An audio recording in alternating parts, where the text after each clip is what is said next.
নমস্কার বন্ধুরা, জবাব দে সাইড নিউজ চ্যানেলের পক্ষ থেকে তোমাদের সকলকে জানাই স্বাগত।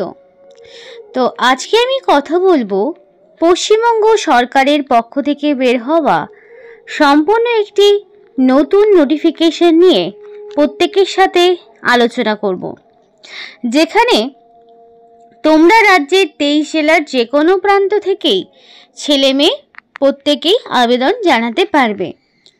এবং এখানে অ্যাপ্লিকেশন করতে গেলে তোমার মিনিমাম শিক্ষাগত যোগ্যতা লাগবে মাধ্যমিক পাস, এবং সেটা যে কোনো রেকগনাইজ বোর্ডের আন্ডারে হতে পারে। আর এখানে যে নিয়োগ প্রক্রিয়া রয়েছে, যেখানে কোনো রকমের রিটেন টেস্ট দিতে হবে না, সরাসরি এডুকেশনাল কোয়ালিফিকেশনের ওপর বেস করে ওয়াক ইন ইন্টারভিউ হবে এবং তার মাধ্যমে যোগ্য প্রার্থীকে নিয়োগ করা হবে। আর এই ভিডিওর মাধ্যমে কি পোস্টে কি কোয়ালিফিকেশনে কোথায় নিয়োগটি করা হচ্ছে এবং কিভাবে তোমরা অ্যাপ্লিকেশন জানাবে সমস্তটাই আলোচনা করব।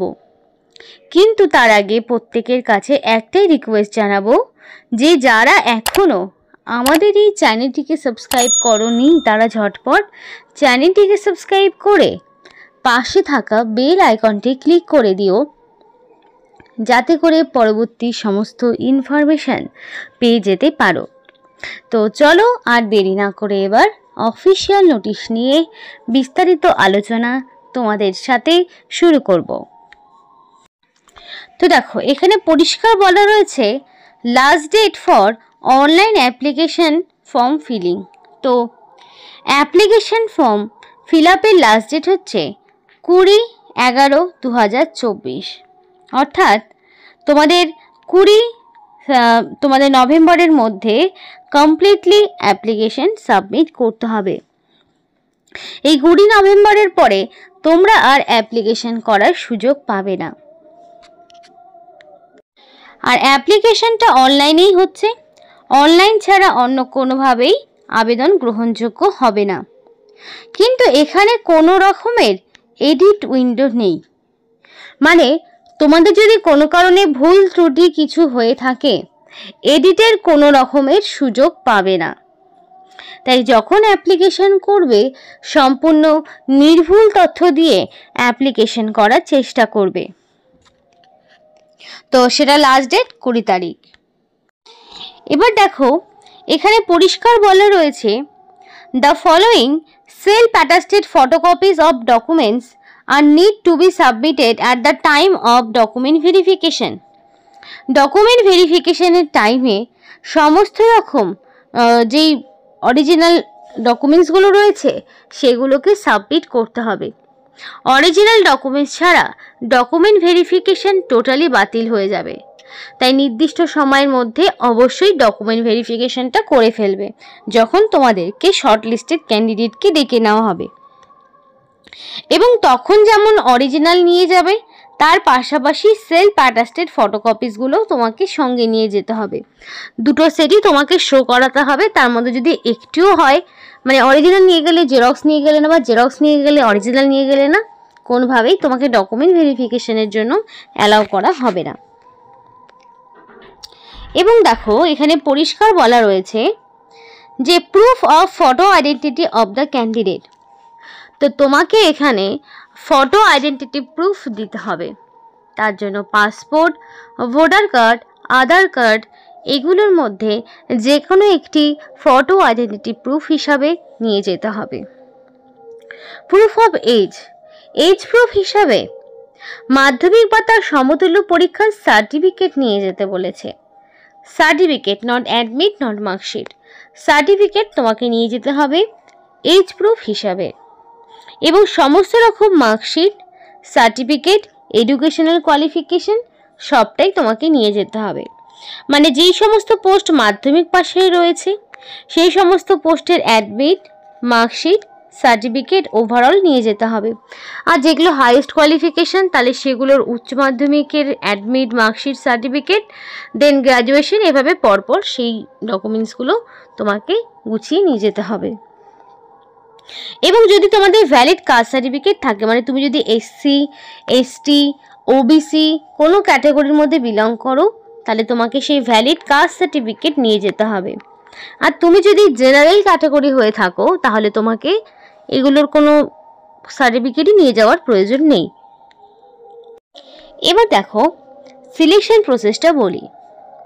ক্যান্ডিডেটকে ডকুমেন্ট ভেরিফিকেশনের মাধ্যমে এবং ডেমনস্ট্রেশন মাধ্যমে নিয়োগ করা, মানে তুমি যেই পোস্টে নিযুক্ত হচ্ছ সেই পোস্টে তোমার দক্ষতা কতটা সেটার একটা ডেমনস্ট্রেশন তোমাকে দেখাতে হবে।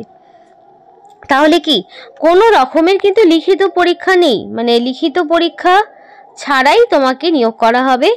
তোমার যে এডুকেশনাল কোয়ালিফিকেশন রয়েছে, দেখো পরিষ্কার বলা হচ্ছে সিলেকশন প্রসিডিওরে, একটু দেখে নাও। Application will be shortlisted on the basis of marks obtained in educational qualification, experience and merit list will be prepared. অর্থাৎ তোমার যে এডুকেশনাল কোয়ালিফিকেশন বা তোমার কাজের সম্পর্কে যদি কোনো অভিজ্ঞতা থাকে তাহলে সেটার ওপর বেস করে একটা শর্টলিস্ট তৈরি হবে এবং এই শর্টলিস্টেড ক্যান্ডিডেটকেই পরবর্তীতে দেখে নেওয়া হবে ডকুমেন্ট ভেরিফিকেশনের জন্য এবং সেই মেরিট লিস্টটা অবশ্যই অফিসিয়াল ওয়েবসাইটে পেয়ে যাবে, যেখানে কম্পিউটার টেস্ট হচ্ছে ম্যান্ডেটরি। প্রত্যেকটি পোস্টের জন্যই কম্পিউটার টেস্টটা mandatory. Where computer test is not mandatory, candidate will be selected from the merit according to their vacancy. যেখানে কম্পিউটার টেস্ট নেই সেখানে সিলেকশনটা মেরিট লিস্টটা ভ্যাকেন্সির ওপর বেস করে বেরোবে। তো সব পোস্টের ক্ষেত্রে কম্পিউটার টেস্ট নাই থাকতে পারে। But where is computer test the applicant at least 50% marks. যেখানে কম্পিউটার টেস্ট রয়েছে সেখানে মিনিমাম 50% মার্কস পেতে হবে, নইলে অ্যাপ্লিকেশন করবে না। এবং ফাইনাল সিলেকশনটা তোমাদের সমস্ত রকম যে মেরিটটা তৈরি হবে সেটার ওপর বেস করে, বাকিটার ওপর বেস করে ইন্টারভিউ সবটা মিলিয়ে তৈরি হবে এবং সেই সমস্ত ইনফরমেশন এদের অফিসিয়াল ওয়েবসাইটে পেয়ে যাবে। সমস্ত প্রার্থীকে কিন্তু ডাকা হবে না, যাদের নাম শর্টলিস্টেড হবে শুধুমাত্র তারাই সেখানে যেতে পারবে। এবার দেখো অনলাইন অ্যাপ্লিকেশন করার ক্ষেত্রে কি কি বলেছে। General information for applicant for candidate, তো বলেছে only online application will be accepted, শুধুমাত্র অনলাইনের দ্বারাই অ্যাপ্লিকেশন গ্রহণযোগ্য হবে। Application form not properly fill or incomplete are liable to be cancel. যদি ইনকমপ্লিট অ্যাপ্লিকেশন হয় তাহলে সেই সম্পূর্ণ অ্যাপ্লিকেশন ক্যান্সেলের লিস্টে যাবে। If the online application details submitted by the applicant differ from the original testimonial, অর্থাৎ অরিজিনাল ডকুমেন্টসের সাথে তুমি যে ডকুমেন্ট সাবমিট করেছো সেখানে যদি কোনো রকম ডিফারেন্স পেয়ে থাকে তাহলেও সেই অ্যাপ্লিকেশন ক্যান্সেল হয়ে যাবে। যদি প্রপার সিগনেচার, ফটোগ্রাফ এই সমস্তটা তুমি আপলোড না করো অনলাইন অ্যাপ্লিকেশন করার টাইমে তাহলেও সেই অ্যাপ্লিকেশন ক্যান্সেল হয়ে যাবে। এবং এখানকার যে সমস্ত এসেনশিয়াল কোয়ালিফিকেশানগুলো রয়েছে সেগুলো তোমার সিলেকশনের ওপর সেগুলোর ওপর বেস করে সিলেকশন হবে এবং যা যা ডকুমেন্টস তোমাকে বললাম সেইগুলো তোমাকে দেখো, যে photo identity proof, address proof, age proof, caste certificate, এইগুলো তোমাকে সমস্তটা আপলোড করতে হবে অনলাইন অ্যাপ্লিকেশন করার টাইমে। এবার প্রত্যেকটা অ্যাপ্লিকেন্টের একটা নির্দিষ্ট অনলাইন রেজিস্ট্রেশন নাম্বার হবে, কারণ ফার্স্টে তো রেজিস্ট্রেশন করাতে হবে, তারপর রেজিস্ট্রেশন নাম্বার দিয়ে ক্যান্ডিডেটকে নিজের নাম, name of the post, caste, category সবটা দিয়ে তৈরি করে ক্রিয়েট করতে হবে তার আইডিটা। এবং অবশ্যই অ্যাপ্লিকেশন করার পরে একটা প্রিন্ট আউট বের করে রাখবে, যদিও সেই প্রিন্ট আউটটা তোমাকে শুধুমাত্র ডকুমেন্ট ভেরিফিকেশনের টাইমেই পাঠাতে হবে, সেটা তোমাকে বাই পোস্টে পাঠানোর কোনো প্রয়োজন নেই। তাই অবশ্যই অনলাইন অ্যাপ্লিকেশন করার পর প্রিন্ট আউটটা বের করে রেখে দেবে, অরিজিনালটা, যেটা তোমার পরবর্তীতে কিন্তু তোমারই কাজে লাগবে। তো এবার বলি, অ্যাপ্লিকেশন করতে হলে তোমাকে www.wbhealth.government.in এই অফিসিয়াল ওয়েবসাইটে গিয়ে অনলাইন রিক্রুটমেন্ট অপশনে যাবে, গভর্নমেন্টে যাবে, সেখান থেকে তুমি সমস্তটাই অ্যাপ্লিকেশন করতে পারবে। এখানে অফিসিয়াল ওয়েবসাইট অনেকগুলো রয়েছে, তো আমি এই একটি লিঙ্ক তোমাদেরকে ভিডিও ডেসক্রিপশন বক্সে দিয়ে দেবো, সেখান থেকেও তুমি করতে পারবে অ্যাপ্লিকেশন। এখানকার কোনো রকম হার্ড কপি অফিসে পাঠানোর প্রয়োজন নেই। অ্যাপ্লিকেশনের একটা ফিজ রয়েছে যেটা 100 টাকা, এই 100 টাকাটা আনরিজার্ভ মানে ইউআর ক্যাটাগরিকেই শুধুমাত্র দিতে হবে এবং 50 টাকা অ্যাপ্লিকেশন ফিস তোমাকে বাকি রিজার্ভ ক্যাটাগরি মানে এসসি এসটি ওবিসি এদের জন্য 50 টাকা অ্যাপ্লিকেশন ফিস রয়েছে। এবার একটু দেখে নাও পোস্টগুলো কী কী রয়েছে। একদম শুরু করি মাধ্যমিক থেকে। যোগা ইনস্ট্রাক্টর বলে একটি পোস্ট রয়েছে, যেখানে মেল এবং ফিমেল প্রত্যেকেই আবেদন করতে পারবে। মেল ফিমেল আলাদা হিসেবে বেতনও রয়েছে। বয়স 21 থেকে 40 এবং সরকারি নিয়মমাফিক বয়সের ছাড় পাবে।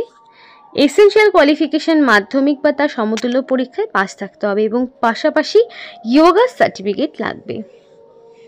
আশা করি বোঝা গেল। এবং অবশ্যই ওয়েস্ট বেঙ্গলের পার্মানেন্ট রেসিডেন্ট হতে হবে। দেন দেখো মাল্টিপারপাস ওয়ার্কার বলে একটি পোস্ট রয়েছে, যেখানে তোমাদের 15,000 টাকা পার মান্থ স্যালারি। 21 থেকে 40-এর মধ্যে বয়স হতে হবে, যেখানে গ্র্যাজুয়েট লাগবে ফ্রম এনি রেকগনাইজ ইউনিভার্সিটি। এই ক্ষেত্রে একটা সুযোগ রয়েছে যে গ্র্যাজুয়েশন সেটা সায়েন্স হতে পারে, কমার্স হতে পারে, আর্টস হতে পারে, যে কোনো স্ট্রিম থেকে মিনিমাম গ্র্যাজুয়েট এবং অ্যাটলিস্ট 1 ইয়ারের diploma course in computer application. Computer অ্যাপ্লিকেশনের 1 বছরের ডিপ্লোমা কোর্স করা থাকতে হবে, তবে তুমি আবেদন জানাতে পারবে। এবং এটার ক্ষেত্রে পোস্টিং কিন্তু সাউথ 24 পরগনার বিভিন্ন ব্লকে হতে পারে। আয়ুষ ডক্টর বলে একটি পোস্ট রয়েছে, যেখানে 21 থেকে 50 বয়স, 40,000 টাকা পার মান্থ স্যালারি। এক্ষেত্রে যেমন তোমার MBBS যোগ্যতা লাগবে। আয়ুষ ডক্টরের আরও একটি পোস্ট, এটা আয়ুর্বেদা, যেখানে 21 থেকে 50, 40,000 টাকা per month salary. Graduate degree in আয়ুর্বেদার ওপরে তোমার যোগ্যতা। তারপরে গ্র্যাজুয়েট ডিগ্রি ইন হোমিওপ্যাথির ওপরেও রয়েছে, যেখানে হোমিওপ্যাথি নিয়ে তোমার যোগ্যতা লাগবে।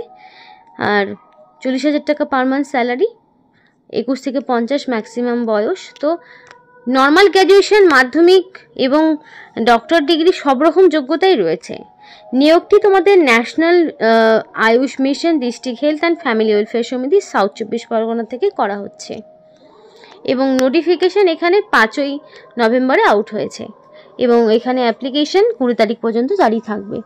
তো এই ছিল আজকের সম্পূর্ণ ভিডিও। ভালো লাগলে অবশ্যই লাইক এবং চ্যানেলটিকে সাবস্ক্রাইব করে আমাদের সাপোর্ট করো, আমাদের সাথে থেকো, পাশে থেকো। আর ভিডিওটি সম্পূর্ণ দেখার জন্য তোমাদের সকলকে জানাই অসংখ্য ধন্যবাদ।